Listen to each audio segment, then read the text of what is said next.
Yun guys, yung hinong service ko na na automatic na washing. So napag-desisyon na ng may-ari. I-convert na lang sa manual. Sayang din kung itatapon. Malaking pa yun. Malaking gamit pa yun. So tara guys, convert natin. So yun guys. So itong kuha natin itong automatic na washing machine. Nung hinom service natin kahapon yan.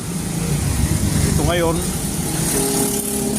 sabi ng may-ari, convert na lang to sa manual. So yan guys. Yan. Convert natin yan sa manual, automatic. So tara guys, stipot lang kayo guys. Gawin natin yan. Yun, update guys sa ginawa ko na automatic, convert to sa manual. So testing natin yan guys. Ayan.